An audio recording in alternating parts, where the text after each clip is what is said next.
তো সকলকে স্বাগত জানাই আমার একটা নতুন ভিডিওতে। তো আজকে আমাদের ফাইনালি সিজন প্রায় 2-3 দিন হলো মোটামুটি কাজ কম হতে হতে এসেছে। কালকেও মোটামুটি অনেক কটা বীজতলা চষা হয়েছে, প্রায় 2-3 বিঘে মতো। আর আজকে আমাদের বীজতলা চষা হবে আজকেই মোটামুটি। এরপরেও একটা দুটো বীজতলা হলে হতে পারে, আর একটা তো শিওর হবে। আর আজকে মোটামুটি আমাদের চষা হয়ে গেলে আমাদের বীজতলাটা কভার হয়ে যায়। তো চলুন আজকে যাই, বিস্তারাটা চষি, আমি নিজে নেবে দেখাবো আর আমি চালাবো আজকে গাড়ি, কারণ ছোটোখাটো জিনিসের জন্য ড্রাইভার ডাকি না, এলে ওকে মাইনে দিতে হবে ফুল, আর সেইভাবে কাজও নেই। তো চলুন ওখানে যাই, গিয়ে আপনাদের হারে দেখাচ্ছি।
আস্তে একটু আস্তে।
এক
এদিকে এদিকে আপনার দিকে।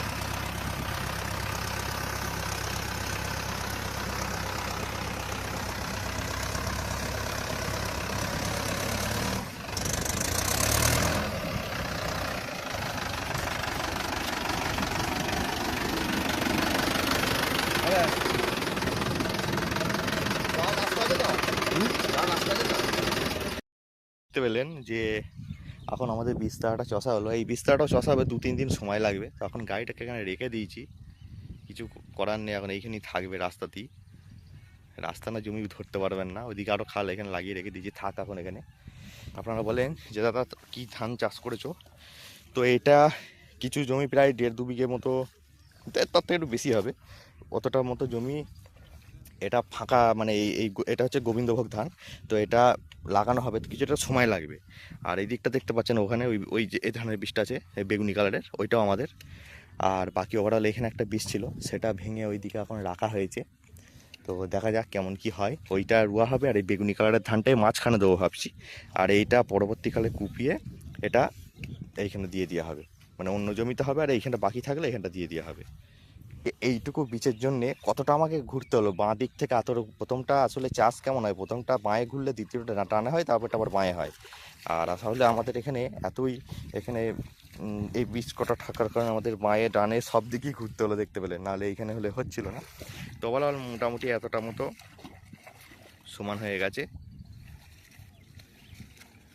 মোটামুটি সমান হয়ে গেছে। এবার এই যেটা আছে ওই সমান করার, ওই যেটা আছে, আমিও নামবো সমান করতে। তো এই যেগুলো একটু উঁচু উঁচু আছে ওইগুলো একটু হবেই, কারণ এটা তো মাটিটা এঁটেল পাড়া হয়ে গেছে। তো ওইগুলো ঠিকঠাক করার পরে এবার আমরা আজকের মতো বাড়ি চলে যাবার। এই বীজতলাগুলো আসবে, এগুলোও পরে হবে। তো আপনাদের কাছে যদি সম্ভব হয় এগুলো একবার দেখিয়ে দেবো। তো এই ছিল বীজতলা চষা। এবার আমরা ধান রোয়া হবে, আমাদের মোটামুটি অলমোস্ট হয়ে গেছে, এখানটা বাকি আছে। তো ভিডিওটা কেমন লাগলো কমেন্টে জানাতে ভুলবেন না। এবার গাড়িটা নিয়ে গিয়ে এখন রেখে দেবো, 2-3 দিন থাকবে। তারপরে ওই গাড়ি ধোয়ার ওখানে দেখি ওরা কবে ডেট দেয়, সেদিন গিয়ে ইয়ে করে নেবো, আপনার গাড়িটাকে ধুয়ে নিয়ে আসবো। তো দেখা হচ্ছে পরের ভিডিওতে।